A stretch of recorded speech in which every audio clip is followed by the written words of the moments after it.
Testing, testing. All right.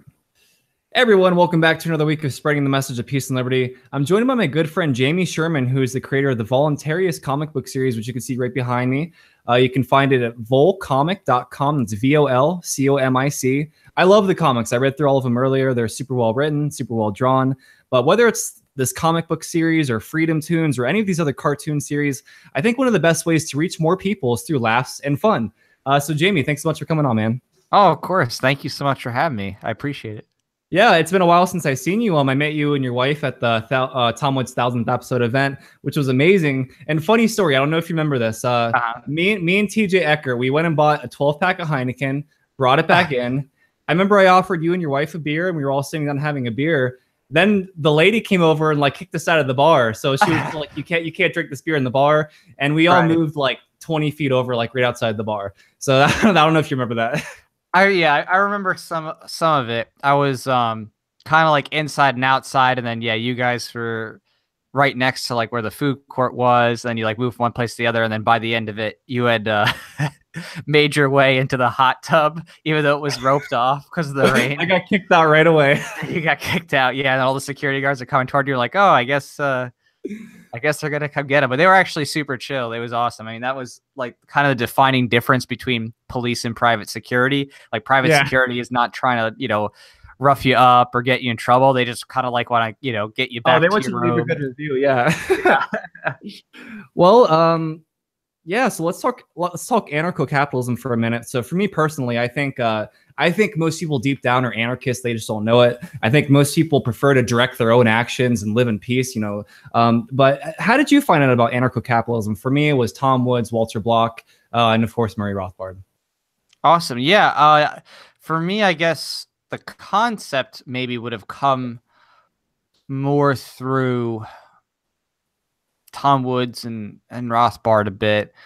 I would say, voluntarism was kind of the path that I went down conceptually.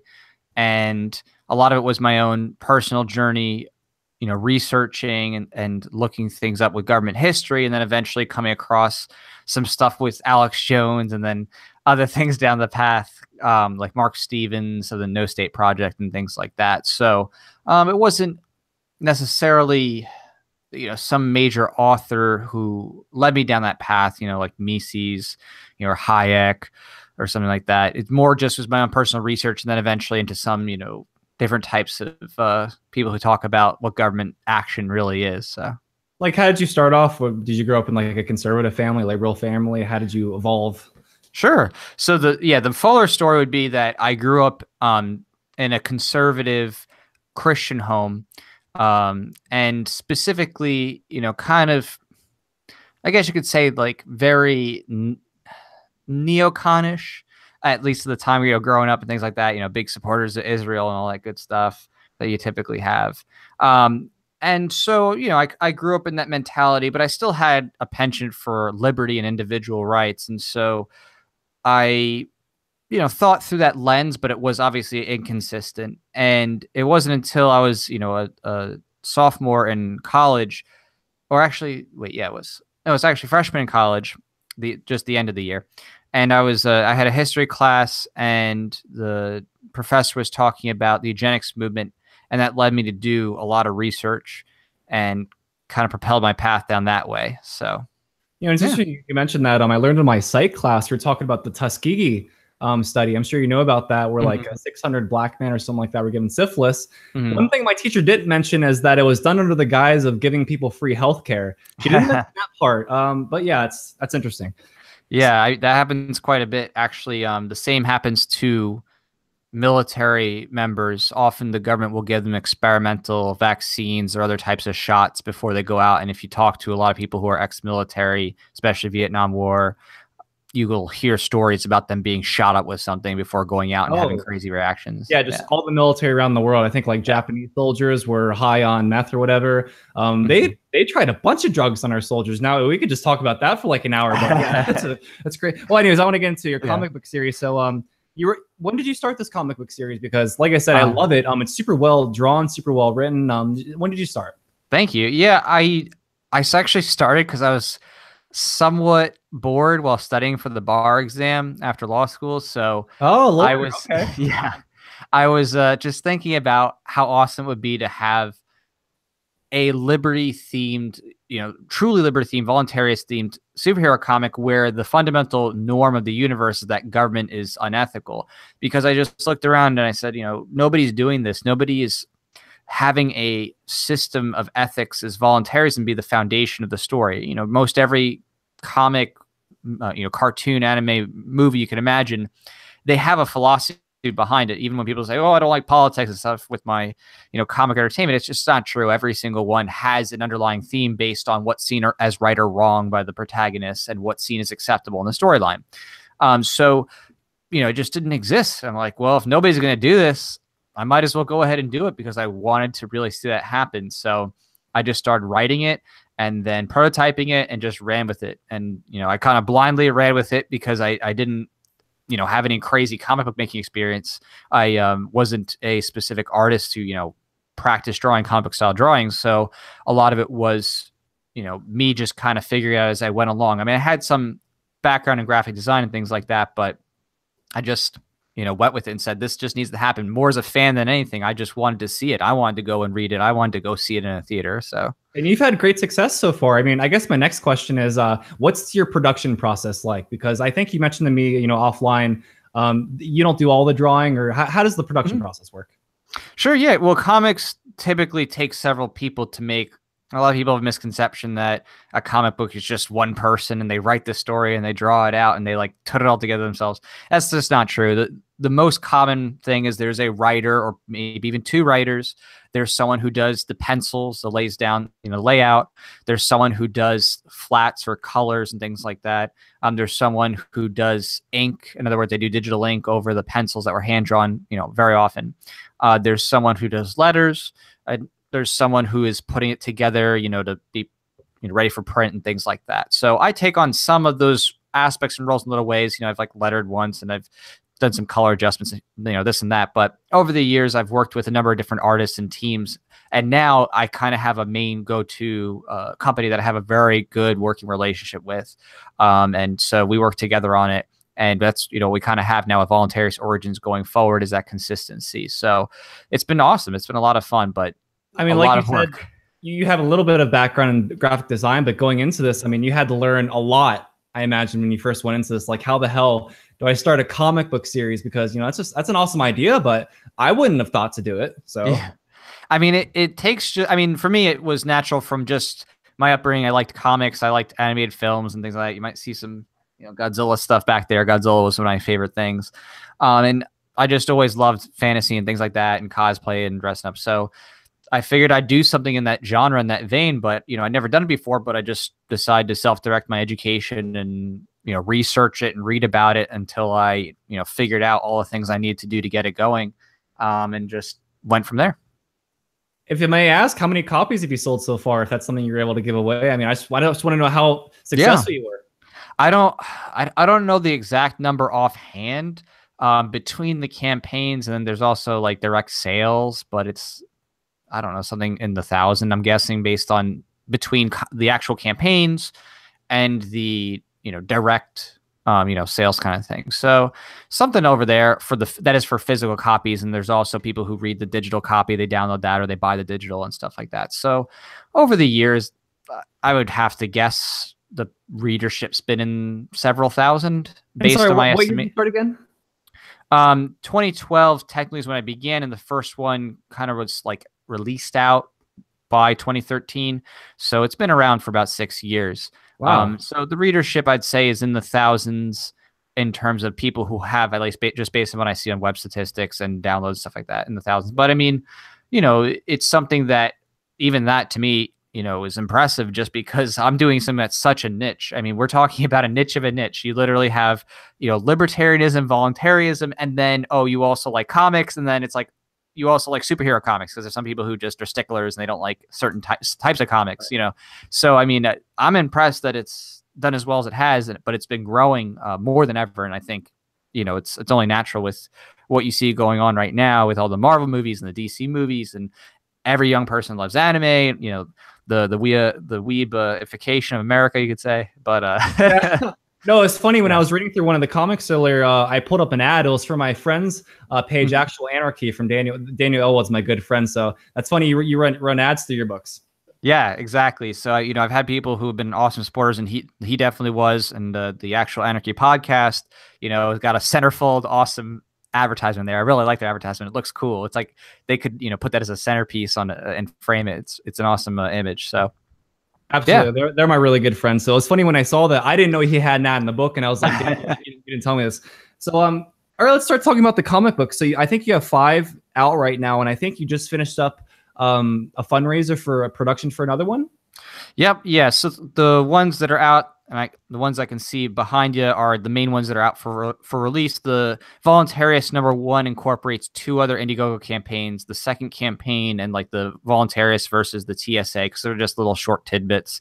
So I kind of combined those things because the first few campaigns ended up being prototypes for the future, kind of just rough drafts of what could be. And now the origin story is the real canon thing going on. And so we have the Origins first issue that's already come out, and now Origins 2 just completed its funding. So I'm just right now waiting for the funding to come through, and then we're going to begin the production process with Short Fuse, which is the company I work with.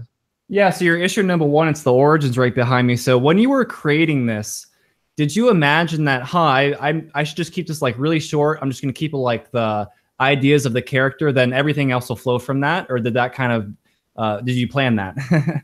It's interesting. I kind of, when I went through the original first campaigns, I changed up how I did things just because I was trying to cater to the market and play a little bit just to get more interest.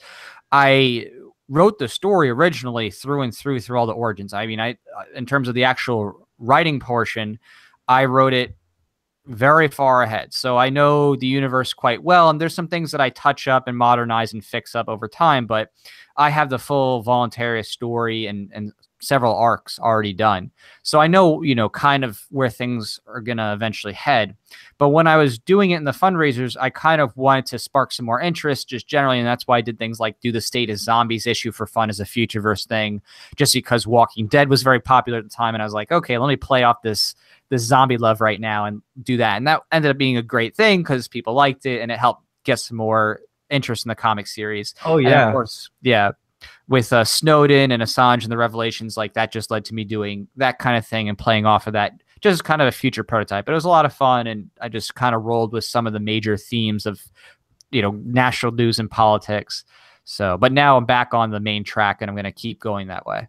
Well, yeah, I'm just going to mention that when I read these books, it's like you could write these till you die. I mean, the storylines could just go on and on and on. I love the State of Zombie one because I won't give too much away, but obviously the zombies are saying stuff like roads and social contract and just, and if you've ever seen an Interview with a Zombie with Tom Woods and Bob Murphy, it's like the same thing. It's like they are literally zombies. They talk in zombie-like sentences.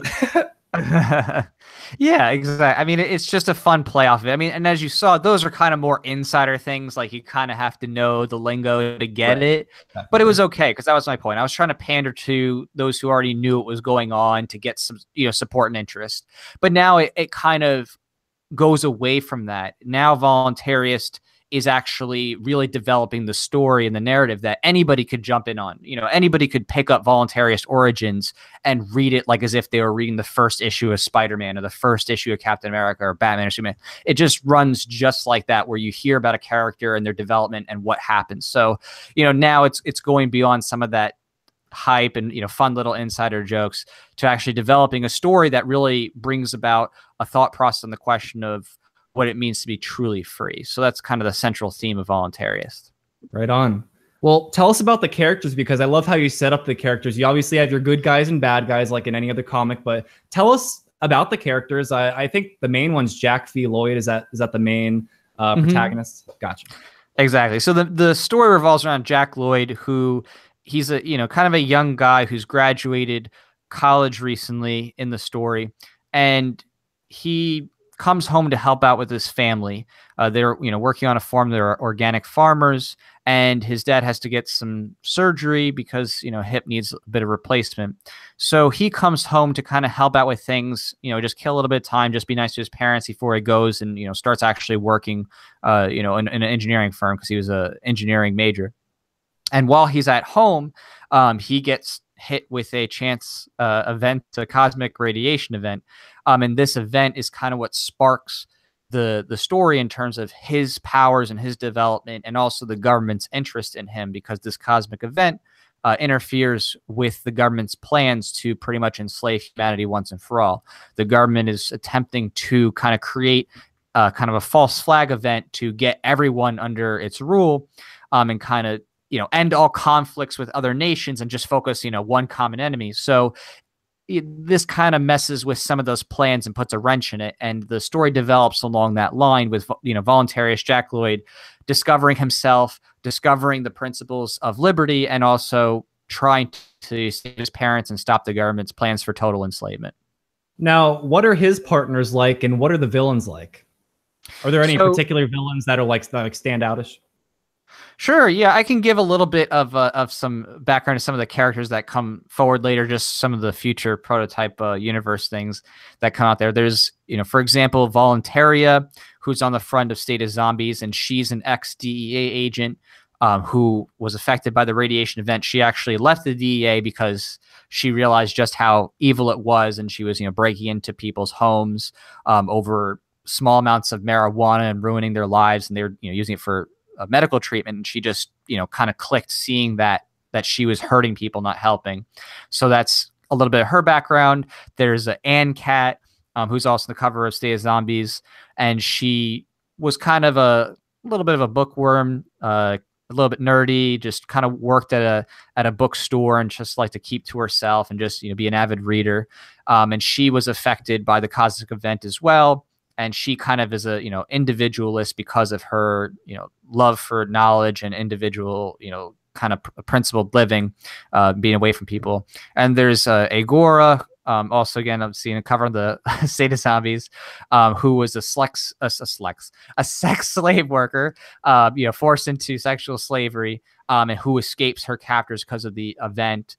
And, she kind of focuses on those who are trying to, keep people enslaved in human trafficking and things like that. And part of her anger is that one of the reasons why she was kept in there for so long is because government officials were a part of the scheme. They were paying money to the traffickers and themselves getting, whatever kickbacks for. Yeah. I mean, and this, I draw actually a lot of my material from real life things. I mean, you may have seen already reading through some of it, but I have a lot of Easter eggs in there for real life events of things that have happened with the government.